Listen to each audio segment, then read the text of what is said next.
Bonjour, je m'appelle Mathieu et je vais aider les parents des élèves musiciens.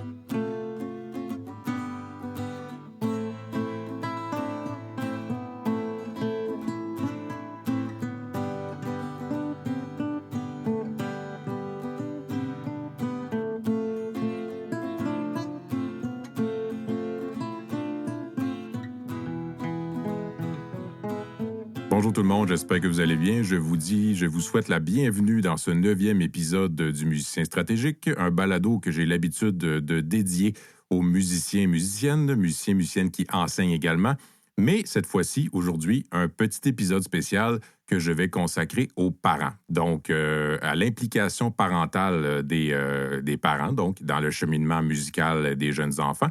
C'est pourquoi je vais m'adresser à partir de maintenant directement aux parents et je vous invite, chers musiciens, chères musiciennes qui enseignent, évidemment, à partager cet épisode du balado avec les parents de vos élèves. Donc, bonjour, chers parents.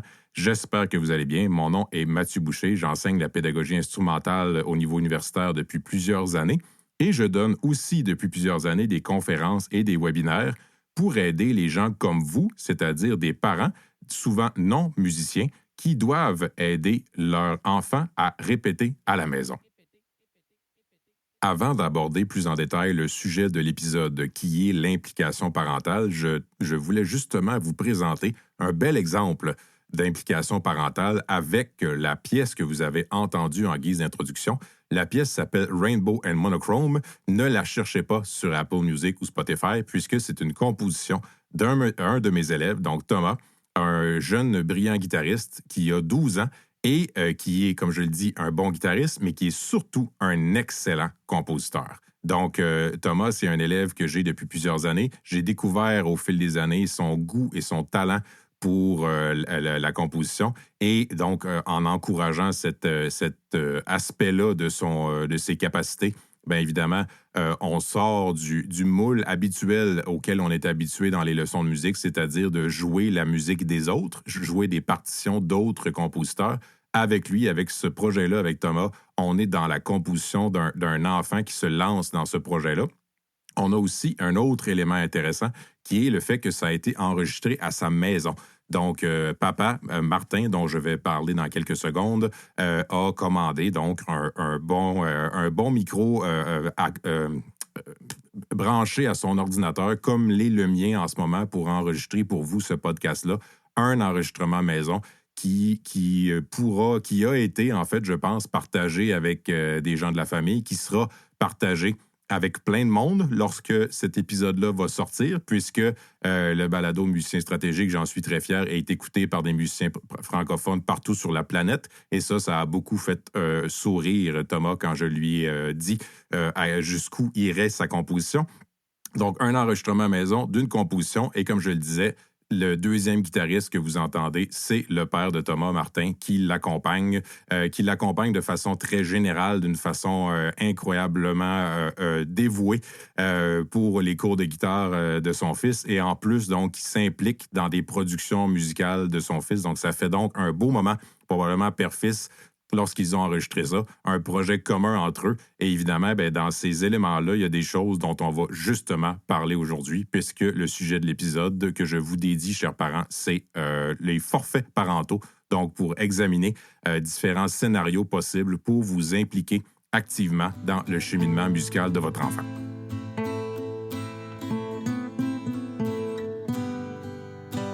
Avant de vous présenter mes forfaits, je souhaite vous parler un peu des recherches qui ont été déjà effectuées, des recherches scientifiques qui ont été effectuées sur le lien entre l'implication des parents, donc l'implication parentale et la poursuite des leçons de musique chez l'élève. Donc, un peu voir est-ce que l'implication des parents empêche l'abandon des leçons de musique. Et quand je dis la poursuite, je le souligne en gras, puisque c'est ce qu'on veut, les musiciens. On ne veut pas nécessairement, chez nos élèves, avoir que des futurs professionnels. On ne veut pas des prodiges. On veut des élèves qui cheminent avec nous, qui avancent, qui s'améliorent au fil des années et qui en sont fiers et qui poursuivent pendant plusieurs années leurs leçons de musique et ultimement, qui deviendront peut-être des musiciens amateurs, qui vont aller à des concerts et qui, pour la prochaine génération, vont inscrire leurs enfants, leurs propres enfants, à des cours à leur tour. Donc, on veut tout simplement des gens qui poursuivent. C'est ce que les musiciens enseignants, les professeurs veulent la plupart du temps. Parmi donc les recherches qui ont été faites sur l'implication parentale, il y a quelque chose qui est assez intéressant, c'est que l'implication parentale chez les élèves qui ont poursuivi, donc chez les élèves qui ont poursuivi leur leçon de musique pendant plusieurs années. Ce qui est remarqué par la recherche, c'est que les parents s'impliquaient beaucoup au début. Donc, au début des leçons, il y a beaucoup d'implication parentale et il y a une diminution progressive ensuite de l'implication à mesure que l'élève grandit et qu'il ou elle veut son autonomie. Donc, des parents très présents, très actifs au départ et à mesure que l'élève avance, plus ça va, on se retire tranquillement et on laisse l'élève aller. Si vous êtes en train d'élever des enfants, c'est probablement quelque chose que vous avez remarqué de toute façon. On est extrêmement présent au début de leur vie et plus ça va, plus on les laisse aller et plus en fait on les regarde aller de loin. Hein. On les laisse pas aller complètement, on les regarde juste aller d'un peu plus loin. Et c'est justement ce qui a été observé en termes d'implication parentale chez les élèves qui ont poursuivi leur leçon pendant plusieurs années. Chez les élèves qui ont abandonné, c'est l'inverse. En fait, les parents ne s'impliquent pas du tout au début des leçons de l'élève, particulièrement quand ils sont jeunes. Et cette implication-là va augmenter au fil du temps, donc à mesure que l'élève grandit et qu'il ou elle veut peut-être avoir une certaine autonomie, là, les parents commencent à s'impliquer, pas toujours de façon positive, quand ils sentent que l'enfant va lâcher, quand ils sentent que l'enfant va abandonner, là, subitement, les parents se rendent compte, peut-être, et malheureusement, justement, qu'ils sont en train peut-être de perdre leur investissement. On le sait, très souvent, l'instrument de musique coûte cher. Les leçons de musique, comme ce sont souvent des leçons individuelles, c'est évidemment plus coûteux que les cours de natation ou l'inscription à l'équipe de soccer. Donc, on a investi de l'argent, on a investi du temps souvent chez l'enfant et malheureusement, quand on sent que l'enfant abandonne, bien là, subitement, les parents veulent un peu plus, là, ils vont peut-être même, non pas talonner l'enfant négativement, mais essayer d'encourager l'enfant un peu subitement, alors que ça n'a pas été nécessairement fait beaucoup avant. Donc, malheureusement, cette recette-là est très souvent associée à un abandon des leçons chez les élèves. Une autre recherche qui est assez intéressante, qui est apparue il y a quelques années, au milieu des années 2000, c'est une recherche qui a démontré que les élèves qui ont poursuivi des leçons et qui retirent beaucoup de bénéfices en termes d'émotions, de motivation et ainsi de suite, faisaient partie de ce qu'on appelle un triangle parent-prof-élève. Donc, la relation entre le parent, le professeur et l'élève, elle est solide. On dit que c'est un triangle puisque ça implique que chaque membre du trio communique efficacement et positivement avec l'autre. Et ce qui manque souvent, je dirais, de façon générale, c'est la communication entre le professeur et le parent pour autre chose que le chèque ou l'heure du cours, on s'entend.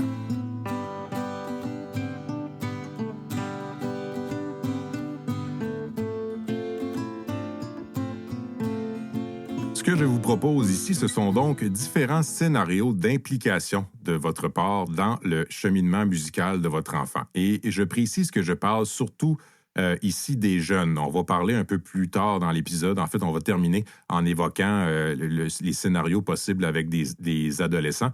Et je vous présente ceci volontairement, peut-être de façon humoristique, sous la forme de forfaits, comme on en voit souvent dans les produits commerciaux. Évidemment, plus vous allez prendre un gros forfait, donc plus le forfait sera élevé, plus cela va vous demander du temps, mais plus aussi vous courez la chance que votre enfant et vous-même en retirez des bénéfices et que votre enfant que ça multiplie les chances que votre enfant souhaite poursuivre ses leçons de musique.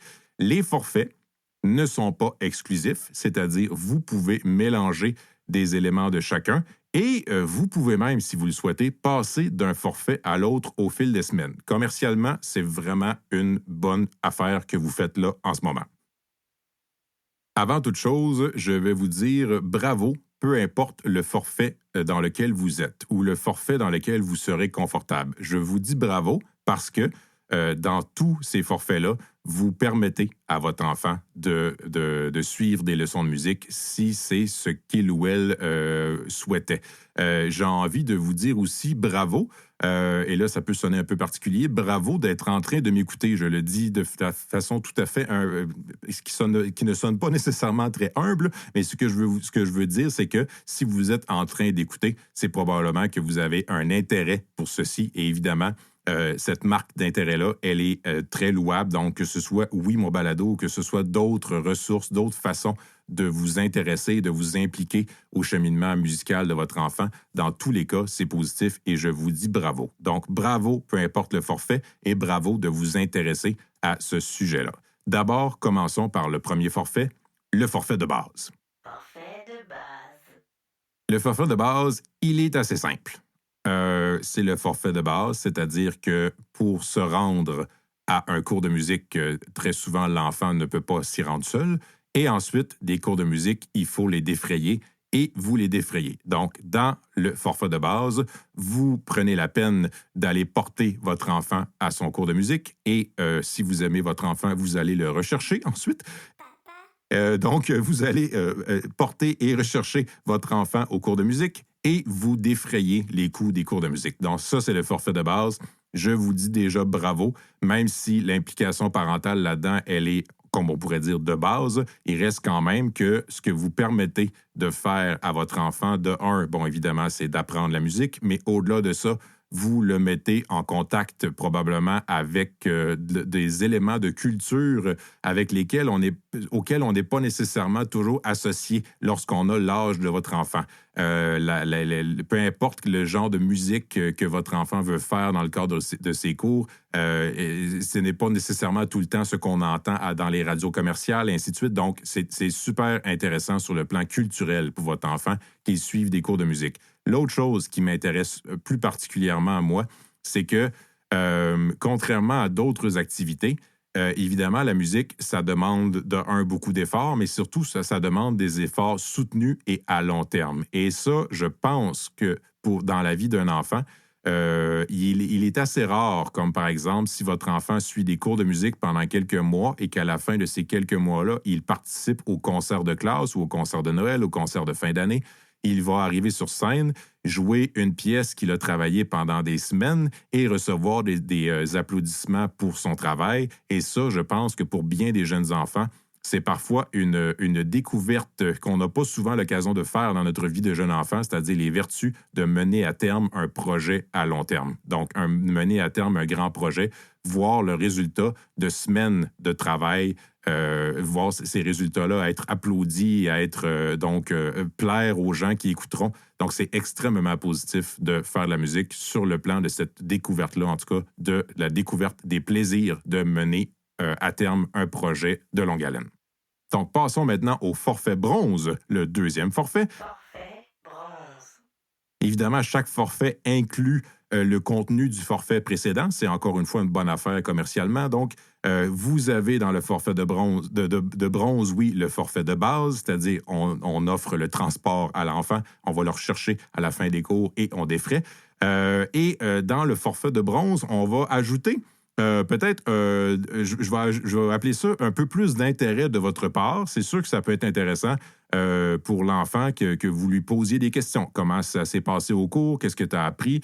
Veux-tu me jouer? Qu'est-ce que tu as appris cette semaine? Donc, ça, c'est pour juste la question de l'intérêt que vous pouvez très facilement ajouter à votre forfait de base, donc en posant quelques questions à l'élève. Mais il y a aussi dans ce forfait-là la responsabilité que vous acceptez de rendre le milieu de pratique de votre enfant agréable à la maison. Donc, le milieu de travail, s'arranger pour que votre enfant ait les conditions optimales pour répéter efficacement à la maison. Ça peut impliquer peut-être d'organiser un petit coin travail pour l'enfant dans la maison, de s'assurer peut-être que les frères et sœurs ne dérangent pas trop leur activité, qu'il n'y ait pas de télévision ou d'images de jeux vidéo du coin de l'œil pendant que votre enfant répète. C'est évident que votre enfant ne sera pas concentré si c'est le cas.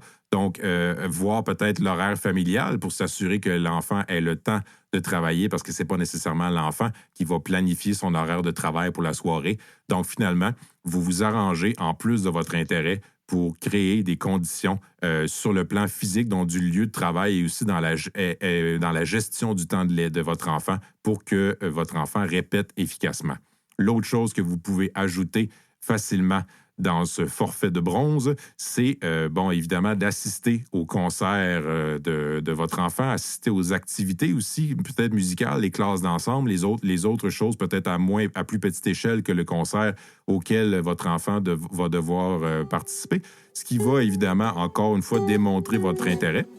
Yeah! C'est mon gars.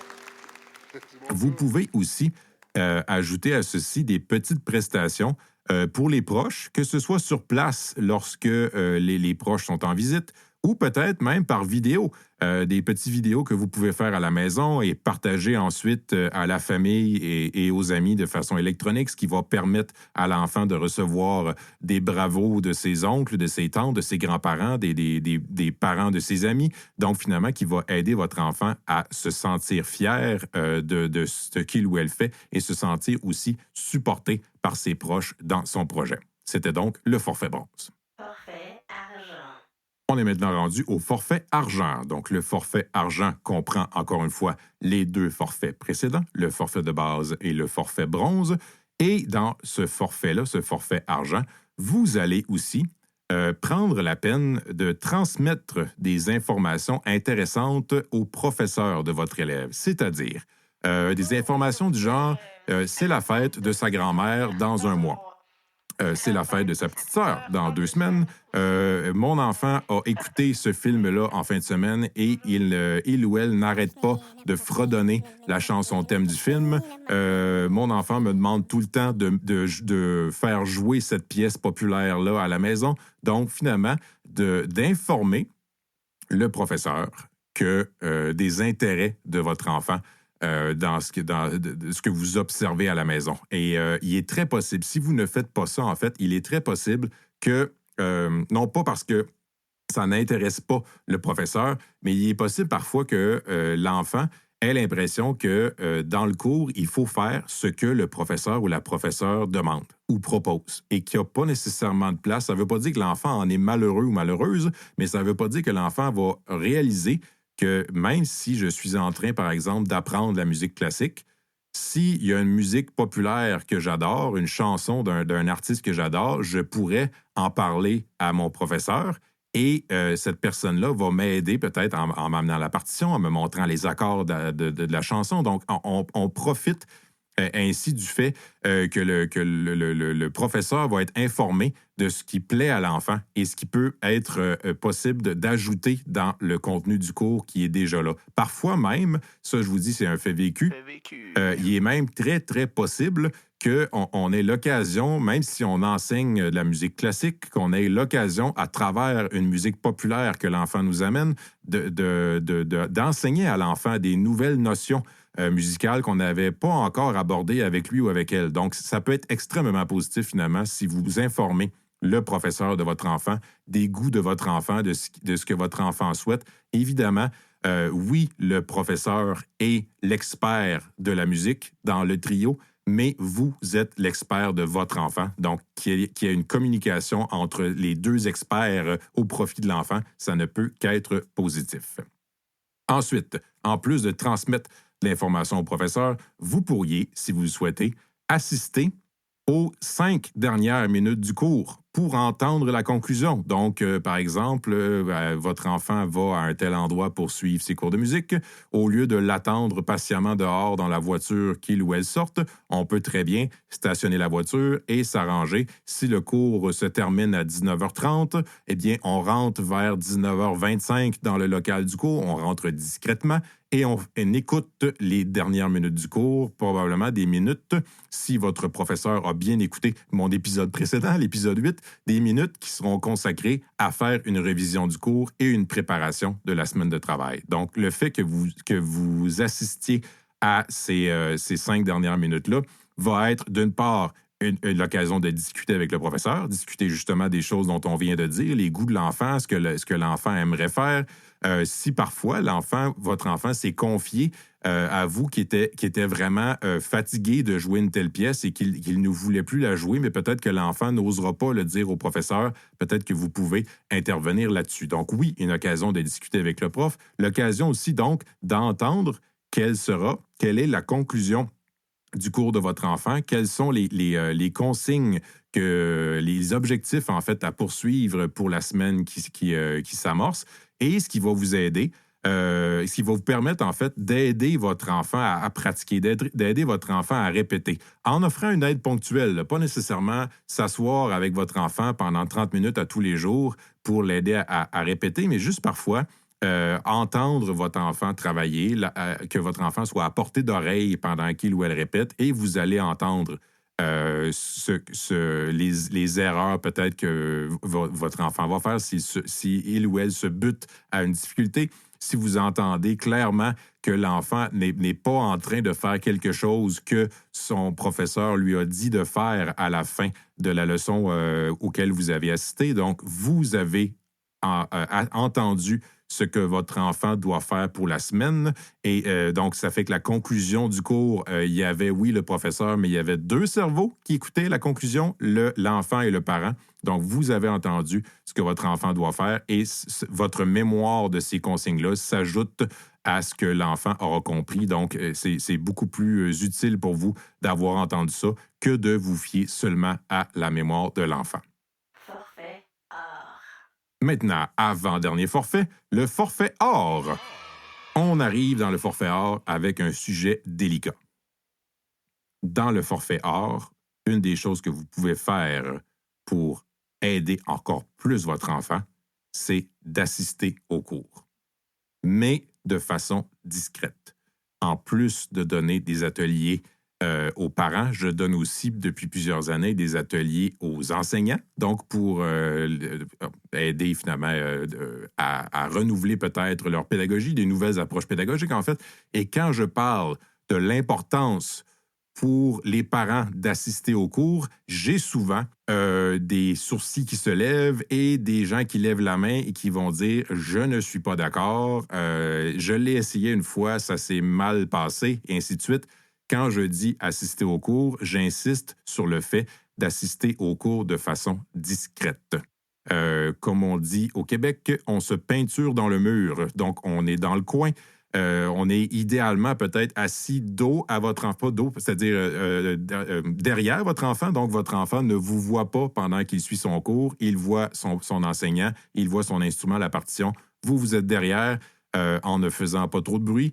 Vous pouvez tout simplement lire si vous le souhaitez. Je me souviens d'une maman à qui j'ai enseigné au fiston pendant plusieurs années. Cette maman-là m'avait confié un jour qu'elle adorait les leçons de guitare de son fils parce que c'était son heure de lecture de la semaine. C'était pendant le cours de guitare qu'elle avait le temps de lire son livre, ce qui fait qu'elle a eu le même roman pendant toute une année scolaire complète à peu près, mais quand même, elle venait au cours, elle ouvrait son gros livre, elle aimait lire, c'était un moment de détente pour elle, et une fois de temps en temps, pendant le cours, quand on discutait de ce qui allait être fait pendant la semaine, je faisais juste dire discrètement son prénom, elle relevait la tête de son livre, on faisait la petite conclusion pour ce qu'il y a à faire pendant la semaine pour son fils, et elle retournait à son livre ensuite. Donc, quelqu'un qui arrivait, qui s'assoyait dans le coin du local, dos à son fils. Son fils était 100% avec moi et elle était là comme un espèce de support et c'est tout. Et elle adorait ça. Donc, quand je dis assister au cours de façon discrète,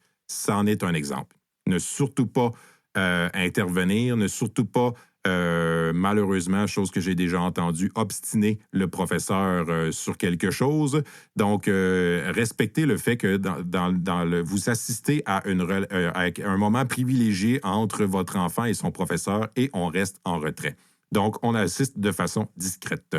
Vous pouvez, en plus d'assister, poser des questions à votre élève dans la semaine à votre enfant, en fait, à l'élève, donc votre enfant, lui poser des questions pour l'amener à réviser sa matière. Vous avez entendu les explications et les exemples du professeur. Vous avez vu les exemples parfois que le professeur a donnés pendant le cours. vous entendez en fait les éléments qui sont bien réussis par votre enfant et les éléments qui sont souvent problématiques.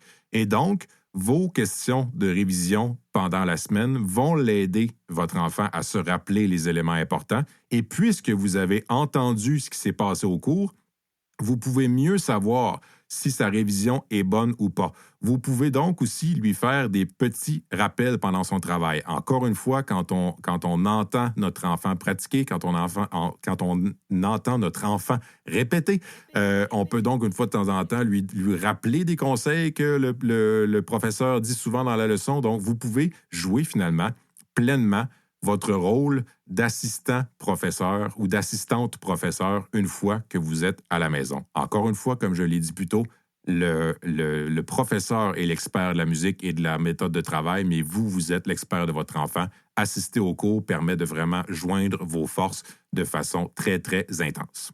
Forfait diamant. Ceci nous amène au dernier forfait, le forfait diamant. C'est le forfait ultime. C'est le forfait où lorsque j'entends des parents qui ont choisi ce forfait-là sans savoir que ça allait devenir un forfait dans mes épisodes de podcast, j'ai envie de me prosterner devant eux et de dire « Bravo, vous avez tout compris ». Avant de vous présenter les caractéristiques du forfait diamant, je reviens à ma maman qui lisait pendant le cours. C'était une personne qui avait donc adopté le forfait diamant et en fait qui l'a adopté pendant des années sans m'en parler. Au début d'un cours, donc je donne le cours de guitare à son fils, on était dans une école de musique, donc je commence le cours de guitare de son fils et son fils, à un moment donné, me demande « Est-ce que je peux aller aux toilettes? » Donc évidemment, ma réponse a été « Non, tu te retiens. » Non, c'est pas vrai. Ma réponse a été, bien évidemment. Donc, l'enfant va aux toilettes, laisse sa guitare dans le local, et là, la maman dépose son livre, prend la guitare, accorde rapidement, assez rapidement à mon goût, la guitare très bien, donc à l'oreille, et fait aussi rapidement 3-4 accords enchaînés. Et là, je la regarde et je lui dis « Tu joues de la guitare? » Et là, elle me répond, je vais toujours me souvenir de la réponse, elle me dit « Oui. J'ai le meilleur professeur du monde. » Et là, pendant quelques secondes, évidemment, moi, je suis insulté parce que je ne suis pas son professeur. Alors, je lui pose la question, « C'est qui? » Et elle me répond, « C'est lui, son fils, qui revenait des toilettes. » Son cours à cet élève-là, il a été pendant des années le jeudi soir à 17h30.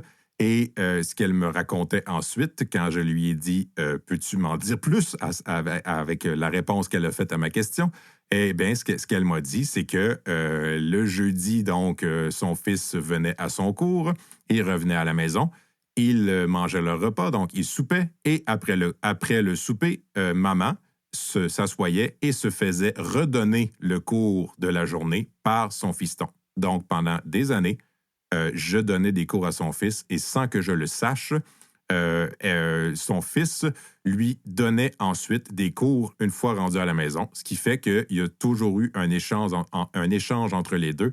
Et elle, donc, elle avait assisté au cours, donc elle se faisait redonner le cours. Donc oui, elle lisait, mais je voyais bien qu'elle écoutait très bien, même si elle était en train de lire, une faculté que les mamans ont toutes, en fait. Donc, elle se faisait redonner le cours par son fils, ce qui l'amenait à réviser de la meilleure façon possible et ce qui donnait lieu justement à des moments privilégiés, fiston et maman. Donc, le forfait diamant, vous aurez compris, c'est quand vous prenez les 4 forfaits précédents, donc de base, bronze, argent et or, et vous y ajoutez l'activité qui peut être très, très intéressante de devenir l'élève de votre enfant.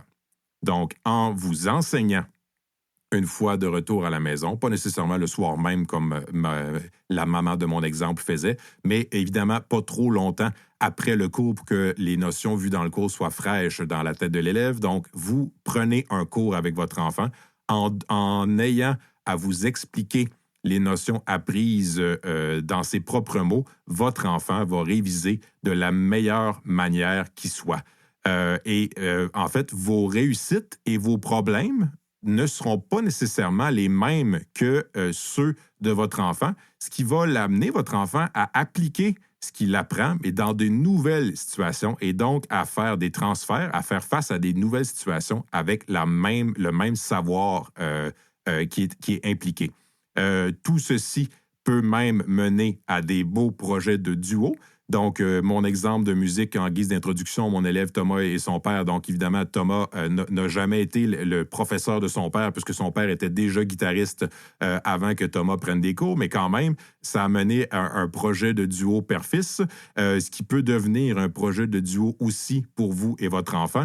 Et le dernier avantage qui est vraiment probablement l'avantage ultime, c'est pour votre enfant. C'est pour qu'une fois dans sa vie, votre enfant puisse vous crier « Non, maman, tu m'as pas compris, tu m'écoutes jamais ». Donc, le fait que votre enfant va se plaindre de votre travail avec grand plaisir.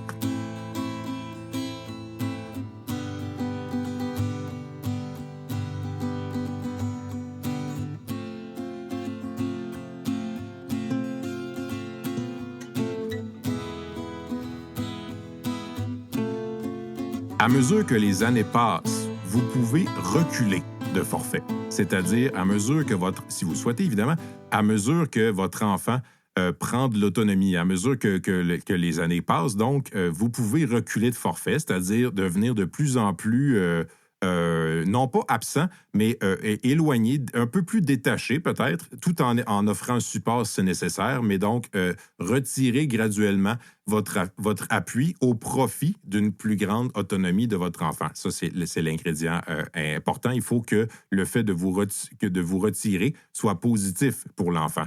Et très souvent, rendu à un certain âge, votre enfant va peut-être vouloir aller à son cours seul. Il va peut-être vouloir que le moment soit juste entre lui et son professeur. Peut-être que votre enfant, en devenant peut-être adolescent ou préadolescente, va peut-être être moins intéressé par le fait que vous êtes tout le temps là et donc de vouloir avoir une certaine autonomie. Si votre enfant est un adolescent ou une adolescente et qu'il ou elle commence ses cours de musique, il est fort possible que l'enfant, votre ado, veuille une autonomie dès le départ. Donc, vous n'êtes pas obligé de devenir l'élève, mais cela dit, ça n'empêche pas de faire des petites vidéos à partager avec la famille, de supporter l'élève, d'aller le voir, d'aller le voir à ses concerts, et ainsi de suite. Mais rendu à un certain âge, on peut écouter les besoins de l'enfant. J'ai vu dans ma carrière des enfants qui demandaient à être seuls dès l'âge de 6 ou 7 ans. Donc, dès le départ, je veux que ce soit moi et mon prof seulement. Et j'ai vu aussi des adolescents, des adolescentes qui continuaient à avoir un immense plaisir à faire des activités musicales avec leurs parents. Donc, plus l'enfant est âgé, plus vous pouvez tout simplement écouter ce qu'il ou elle veut. Si votre enfant est adulte, de grâce, laissez-le faire, ça devient perturbant. Donc, finalement, je réitère mes félicitations, peu importe le forfait, et je vous encourage en fait à identifier quel serait votre forfait actuel, donc le forfait que vous avez déjà pris, et à peut-être regarder certains éléments du forfait suivant. Peu importe où vous êtes en ce moment, donc regardez un peu quelle serait l'autre étape. Ne visez pas tout de suite le forfait diamant. Si vous vous rendez compte que vous étiez dans le forfait de base, ça va peut-être être même troublant pour l'enfant subitement que vous arriviez et vous vous occupiez de tout, mais tout simplement de voir, qu'est-ce que je pourrais ajouter dans le forfait suivant avec lequel je suis confortable. Comme je le mentionnais en introduction, je dédie d'habitude ce podcast balado aux musiciens déjà formés. Cela dit, si vous avez des connaissances en musique ou si justement, après quelques semaines, quelques mois, d'être l'élève de votre enfant, le sujet du travail instrumental efficace vous intéresse, bien évidemment, je vous invite à écouter peut-être les autres épisodes de mon balado qui peuvent peut-être vous intéresser ou intéresser des collègues musiciens amateurs peut-être que vous connaissez.